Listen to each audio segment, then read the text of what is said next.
ओम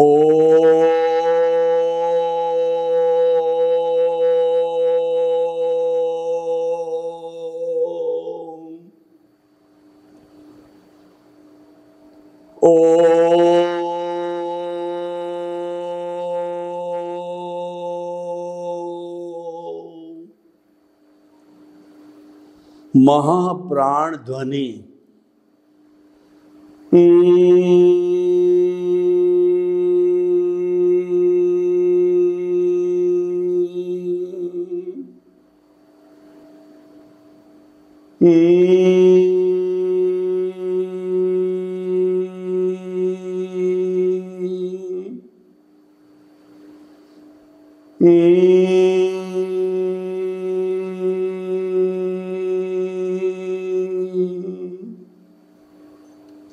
भाई और बहनों, मातृशक्ति को नमन।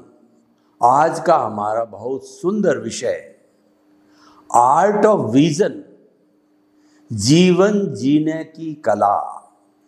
देखिए, हर व्यक्ति जीवन जीता है। जो व्यक्ति जन्म लेता है वो एक दिन मृत्यु को प्राप्त होता है, और जन्म और मृत्यु के बीच का जो स्पान होता है वह जीवन कहलाता है। वह हर व्यक्ति जीता है और जीना पड़ता है, क्योंकि आयुष्य के पहले कोई भी व्यक्ति मृत्यु को प्राप्त नहीं हो सकता। उस शरीर से आत्मा निकलकर दूसरे शरीर में प्रवेश नहीं कर सकती है। कौन व्यक्ति कितना जीता है यह मायने नहीं रखता है, पर वो कैसे जीता है यह मायने रखता है। व्यक्ति कैसे जीता है उसको जीवन जीने की कला कहते हैं। एक तो टाइम पास कर लिया, वह जीवन होता है। एक जीवन बड़ा व्यवस्थित जिया जाता है। सुबह से शाम तक पूरे दिन भर की दिनचर्या नियत होती है। दिनचर्या का सदुपयोग किया जाता है, टाइम मैनेजमेंट किया जाता है, हर काम समय के अनुसार किया जाता है। समय का उल्लंघन नहीं होता है। समय पर खाना, समय पर सोना, समय पर उठना, समय पर पढ़ना, समय पर व्यापार के लिए जाना, समय पर ऑफिस जाना, वो सब व्यवस्थित रूप से होता है। वह जीवन जीने की कला होती है। देखिए, जीवन जीने की कला को हम दो भागों में बांटते हैं। एक तो हमारा व्यवहार का जगत, जिस जगत में हम परिवार के साथ, समाज के साथ, लोगों के साथ में इंटरेक्शन करते हैं और उनके साथ में वार्तालाप करते हैं, उनके साथ में कन्वर्सेशन करते हैं, ये हमारा व्यवहार जगत होता है। एक हमारा व्यक्तिगत जगत होता है। व्यक्तिगत जगत के अंदर हम और हमारे प्रभु, मैं और मेरे प्रभु रहते हैं। वो प्रभु का जगत होता है, वह अद्वैत का जगत होता है। उसमें मात्र आपको अपने प्रभु से बात करनी होती है, उनको रिझाना होता है, उनको प्रणाम करना होता है, उनको आशीर्वाद देना होता है, लेना होता है, और उनसे आश्वासन लेना होता है कि मैं शीघ्र ही आपको इस कारावास से मुक्त करा के सिद्ध बुद्ध मुक्त बनाऊंगा। आप मुझे ऐसी शक्ति दो, जागृति दो, आशीर्वाद दो। ये भीतर का जगत है। हमारे विचार, हमारे भाव, हमारी बुद्धि, हमारा चित्त और हमारी आत्मा भीतर रहते हैं, और बाहर जो होता है वो व्यवहार झलकता है। भीतर से बाहर आता है, बाहर से भी भीतर जाता है, लेकिन जो मूल प्रभाव है वो भीतर का है। क्यों? भीतर का जगत बहुत सूक्ष्म होता है, और सूक्ष्म ही जो है वो स्थूल को नियंत्रित करता है। तारानगर जो हमारा बिजली घर है, वहाँ जाकर के आप देखें तो एक परमाणु का विस्फोट किया जाता है तो न्यूट्रॉन, प्रोटॉन, इलेक्ट्रॉन आदि को तोड़ा जाता है। उनको तोड़ने से जो विस्फोट होता है, उससे जो बिजली बनती है वो थाउजेंड्स ऑफ द वाट की बिजली बनती है, और वह लोगों के काम में आती। यानी वो सूक्ष्म के द्वारा होता है। सूक्ष्म पावरफुल होता है, और सूक्ष्म से जो है वो स्थूल बनता है। आपने अपने मोबाइल को देखा होगा कि मोबाइल में जो आप मेमोरी कार्ड डालते हैं, चिप डालते हैं, वो इतना सूक्ष्म होता है, लेकिन उसकी स्टोरेज कैपेसिटी 100 GB होती है। यानी कि पूरे विश्वविद्यालय की एक लाइब्रेरी जो है उसके अंदर समा जाती है। तो भाई और बहनों, सूक्ष्म कारगर होता है, सूक्ष्म के द्वारा स्थूल पैदा किया जाता है। ठीक उसी तरह से कॉज से इफेक्ट बढ़ता है। Without the cause there is no effect at all. This is law of the nature. हमारा कॉज भीतर है, हमारा कॉज हमारा सूक्ष्म शरीर है, कॉजल बॉडी है, लिंग शरीर है, कर्म शरीर है और अज्ञान है। ये अज्ञान हमारे को मन वचन काया जो है देते हैं और वो हमारे कर्मों का भुगतान करवाते हैं। कर्मों का भुगतान जो है वो जो कॉजल बॉडी जो भाव कर्म था, इस जन्म में द्रव्य कर्म बन करके और हमारे जो कर्मों का भुगतान होता है। तो भाई और बहनों, जो आज का विषय है वह विषय ये है कि जीवन जीने की कला। तो जीवन जीने के लिए हम भीतरी जगत के अंदर पहले गोते लगाते हैं। भीतरी जगत में हमारे इस सनातन सत्य कार्यक्रम के तहत, जो कि सिद्धांत पर आधारित है, जो लॉ ऑफ द नेचर पर आधारित है और ये ultimate reality of the universe है, ये सार्वभौम सत्य है, ये जो है वो संसार की अंतिम जो रियलिटी है, क्योंकि ये सिद्धांत के ऊपर आधारित होता है। इसमें हम कुदरती रचना और कुदरत के कानून का उपयोग करते हैं और हमारा थीम है कि कुदरती रचना और कुदरत के कानून से शाश्वत सुख की प्राप्ति करनी। वो शाश्वत सुख प्राप्त कब होता है कि जब आपकी रॉन्ग बिलीफ समाप्त हो जाती है और आपको राइट बिलीफ प्राप्त हो जाती है।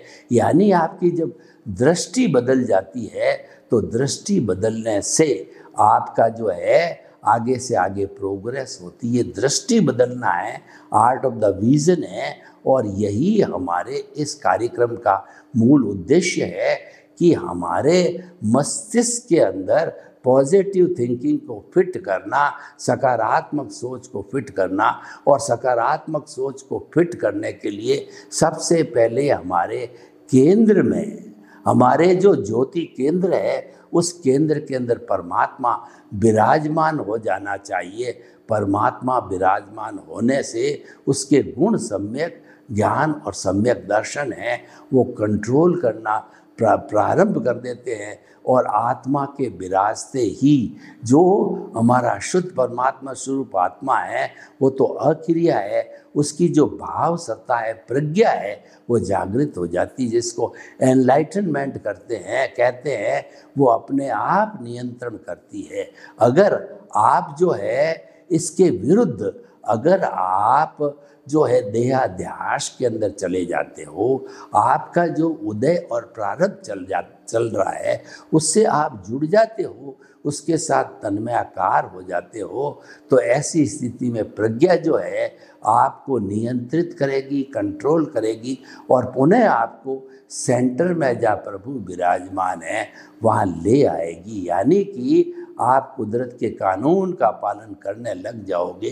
केंद्र में प्रभु विराजमान होने से, सम्यक ज्ञान दर्शन की एप्लीकेशन होने से हम कुदरती रचना देखना प्रारंभ करते हैं। और जो व्यक्ति सुबह से शाम, जन्म से मृत्यु तक, जन्म जन्मांतर तक, जब तक कि वो मुक्ति को नहीं जाता है, अपने व्यवहार पक्ष के अंदर अगर वो कुदरती रचना देखना लग जाता है, तो सच्चे अर्थों में वो सन्यासी है, सच्चे अर्थों में वो विदेह है, सच्चे अर्थों में वो निर्लिप्त है और सच्चे अर्थों में वो भेद विज्ञानी है, जुदापन की जागृति करने वाला है और वो ज्ञाता दृष्टा है। और उसके साथ साथ में वह शरीर को अलग मानने वाला, आत्मा को अलग मानने वाला हो जाता है। तो ये सारा एक दूसरे से रिलेटेड है।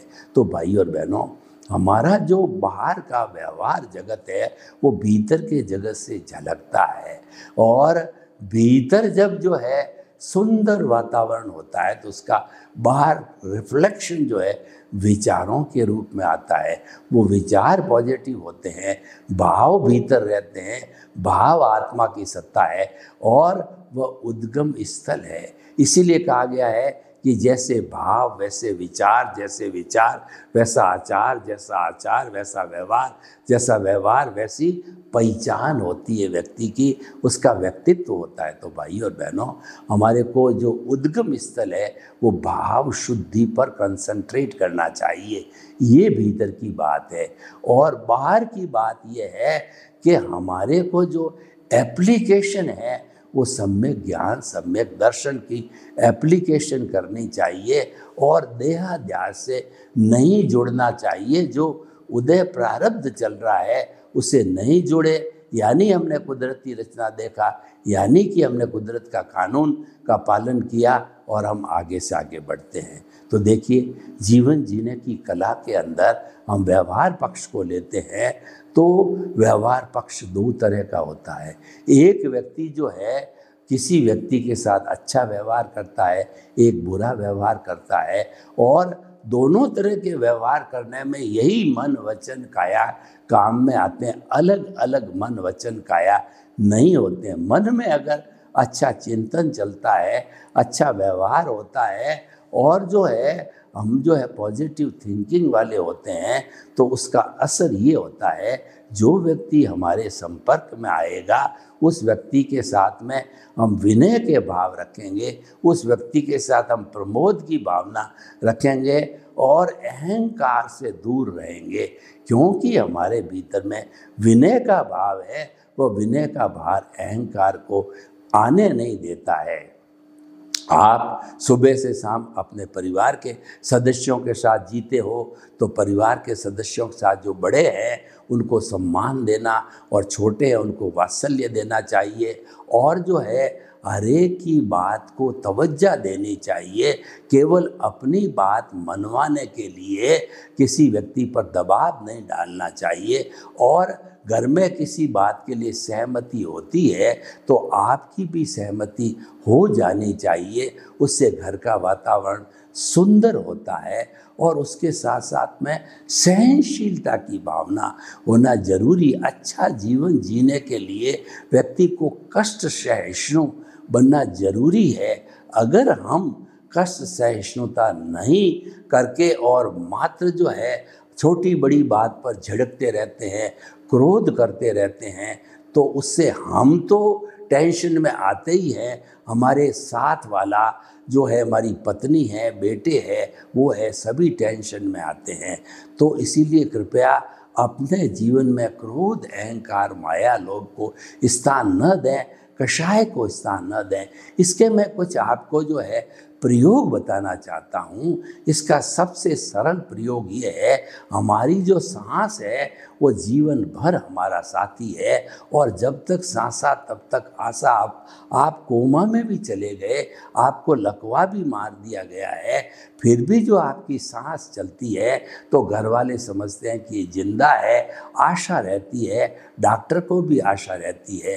लेकिन सांस निकलने के बाद में लास्ट ब्रीथ बोलते हैं, डॉक्टर कहता है कि नाउ ही इज डेड, और उस व्यक्ति को अग्नि के अंदर जो है जड़वत समझ करके जला दिया जाता है। तो भाई और बहनों, जो हमारा ये श्वास है उसको लंबा लेने की कोशिश करें। जब श्वास हम लें तो पेट फूलना चाहिए, और सांस जब हम निकालें तो पेट सिकुड़ना चाहिए। मैं आपको प्रयोग करके बताता हूँ।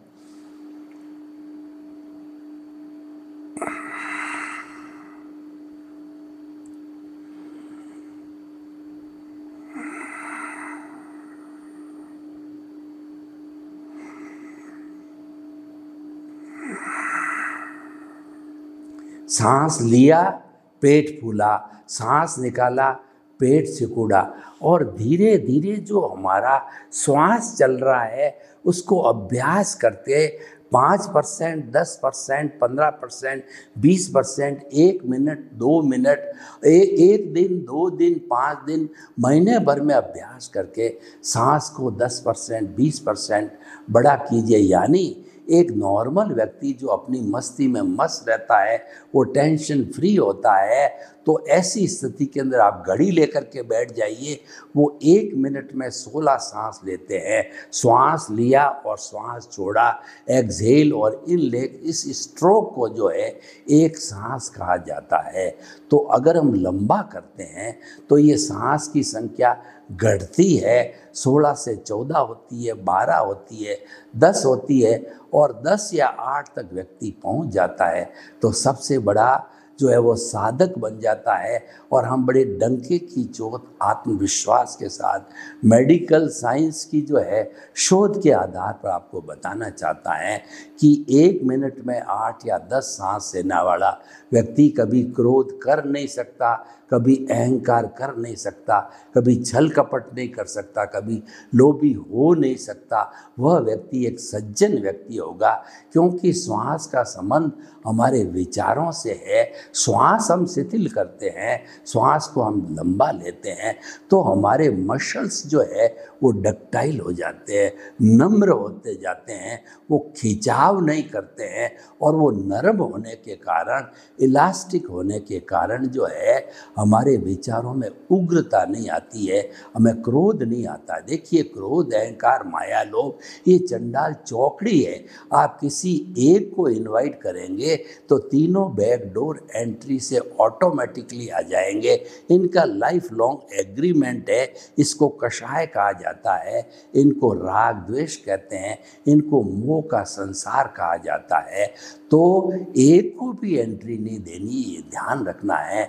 एक को एंट्री दी तो हमारे तकलीफ हो जाएगी। तो भाई और बहनों, श्वास को जो है संख्या घटाने से निश्चित तौर पे कष्ट सहिष्णुता होती है और हमारा व्यवहार दूसरों के साथ अच्छा होता है, और व्यवहार अच्छा होने के कारण आप सबके प्रिय बन जाते हो। और देखिए कि आप व्यवहार जगत के अंदर जब काम करते हैं तो उसमें एफिशिएंसी आनी चाहिए।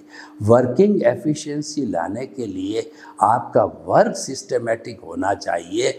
बाहरी परिस्थितियाँ में कई उग्रता आएगी, वो बाध्य करेगी आपको डिस्टर्ब होने के लिए, क्रोध लाने के लिए, अहंकार लाने के लिए, माया लोभ लाने के लिए वो आपको बाध्य करेगी। लेकिन आपको बाध्य होना नहीं है, आपको प्रभावित नहीं होना है। यानी जो आपका उदय और प्रारब्ध चल रहा है उसके साथ जुड़ना नहीं है। उसके साथ जुड़ेंगे तो हमारा कषाय मल्टीप्लाई होगा, हमारा अज्ञान मल्टीप्लाई होगा, और हमारा कॉजल शरीर जो है वो सघन बन जाएगा और उसकी स्ट्रेंथ बढ़ जाएगी। जबकि कॉजल बॉडी अज्ञान को धीरे धीरे इरेज करके, शिथिल करके ज़ीरो बनाना हमारे जीवन का लक्ष्य है कि अज्ञान को जीरो करना है, विज्ञान को 100% करना है। जब विज्ञान 100% हो जाता है तो 360 डिग्री का बन जाता है, और उसके फलित आपकी सतत जागृति 48 मिनट पर एक बिंदु प्रभु पर जो है वो केंद्रित हो जाती है, और प्रतीति आपकी 100% पे होती है। तीनों जो है ये ग्राफ ऊपरी सीमा पर जाके अटक जाते हैं, स्थिर हो जाते हैं। वो ज्ञान दर्शन की स्थिरता है, वो ज्ञान दर्शन का 360 डिग्री पर आना होता है। और ये जो है हमारे रियल पुरुषार्थ का अंतिम क्षण होता है, जिसको केवल दर्शन कहते हैं। और नेक्स्ट बर्थ के अंदर जो केवल दर्शन को प्राप्त करने से पहले जो आपने पुण्य कर्म संचय किए हैं उनका जो है भुगतान प्राप्त करने की लास्ट बर्थ के अंदर आपको केवल ज्ञान होता है, और वो भुगतान होकर के वो पूरा होके आप सिद्ध बुद्ध और मुक्त बन जाते हैं। व्यवहार जगत के अंदर जो है आपकी दिनचर्या सुव्यवस्थित होना चाहिए, सोने का समय निश्चित होना चाहिए, और खाने का समय निश्चित होना चाहिए, काम का समय निश्चित होना चाहिए। हमारे इस जो है मस्तिष्क के अंदर जो अवचेतन मन है, जो हमारा तेजस शरीर है, सब कॉन्शियस माइंड है, उसके साथ में एक बायोलॉजिकल क्लॉक जुड़ी हुई होती है। वो बायोलॉजिकल क्लॉक जैसे हमारा अलार्म कैसे सेट होता है, उसके अंदर सारी टाइमिंग सेट होती है। अगर आप प्रतिदिन 12 बजे भोजन करते हो तो आपकी जो है वह बायोलॉजिकल क्लॉक 12 बजते ही आपके पेट में भूख की संभावना खड़ी कर देगी, और जिस समय पर आप पानी पीते हो उस समय पर पानी की प्यास को खड़ी कर देगी। और रात को सोते समय अगर आप 10 बजे सोते हो तो उबासी आने लग जाएगी। इसका अर्थ ये कि आप सो जाइए, वो बायोलॉजिकल क्लॉक का हिंट है। और बायोलॉजिकल क्लॉक जब आप पूरा काम करने लग जाते हो तो ऑटोमेटिकली शरीर में थकान महसूस करने लगती है। तो आपका जो है ये सोचने लग जाते हो अब मेरा थकान हो रही है, मेरा विश्राम का समय आ गया है। वो ऑटोमेटिकली एडजस्टमेंट करेगी, ऑटो मोड से 24 आवर्स चलेगी। ये यूनिबिल्ट सिस्टम है हमारे को कुदरत ने या इस नेचर माँ ने जो है जब हमने जन्म लिया है तो हर एक मनुष्य के साथ लगा कर भेजती है, और वो कहती है कि जो है तुम 100 वर्ष तक जियोगे अगर प्राकृतिक नियमों का पालन करो। अगर तुम ये बायोलॉजिकल क्लॉक रूपी यूनिबिल्ट सिस्टम मैंने रखा है इसको डिस्टर्ब नहीं करो, यानी कि अपनी दिनचर्या को व्यवस्थित रखोगे, हर काम समय पर करोगे, आप जो है वो भावक क्रिया करोगे। भावक क्रिया का अर्थ होता है हर समय प्रेजेंट के अंदर रहना, भूत भविष्य के अंदर नहीं जाना।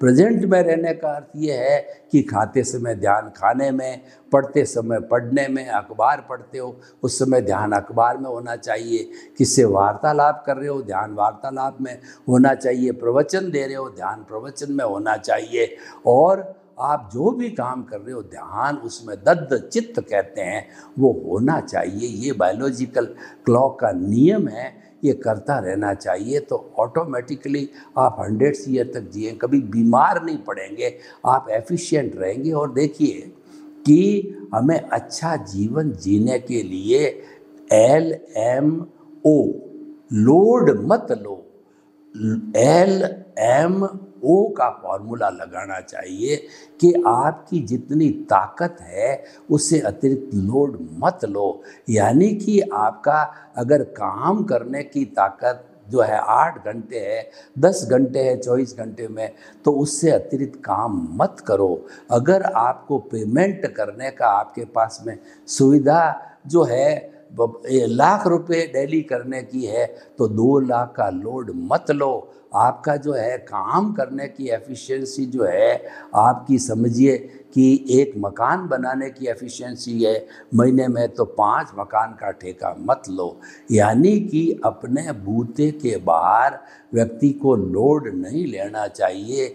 इतनी जो है वो इतनी चादर जो पसारनी चाहिए कि जितने की जो है जितनी लंबी चादर हो उसके अनुसार ही पाँव पसारने चाहिए।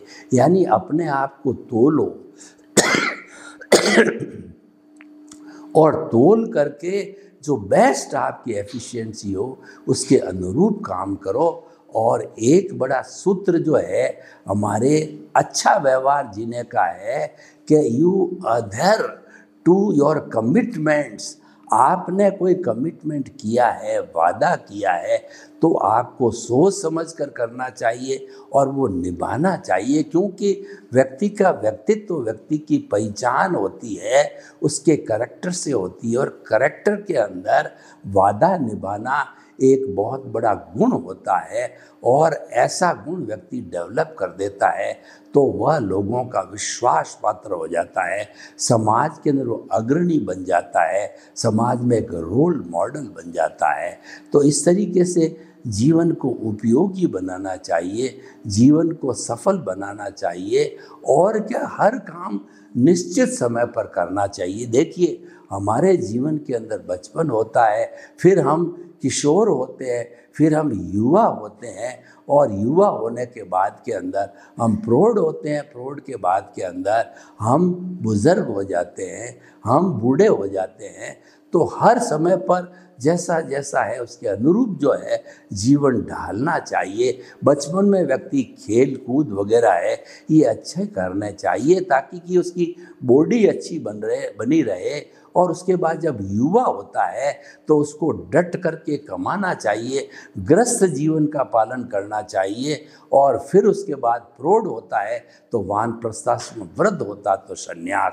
इस तरीके से ये जीवन जीने की कला के हमने व्यवहार जगत के और निश्चय जगत के सूत्र बताए, इनका पालन करने से अच्छा जीवन जिया जा सकता है। सर्वे भवन्तु सुखिनः, सर्वे सन्तु निरामया। लोक के जीवों को सुख मिले, शांति मिले, आनंद मिले, प्रेम मिले, सौहार्द मिले, और हम सभी अच्छा जीवन जी करके इस मानव जीवन को धन्य करें। आपके प्रति मंगल भावना। ओम शांति।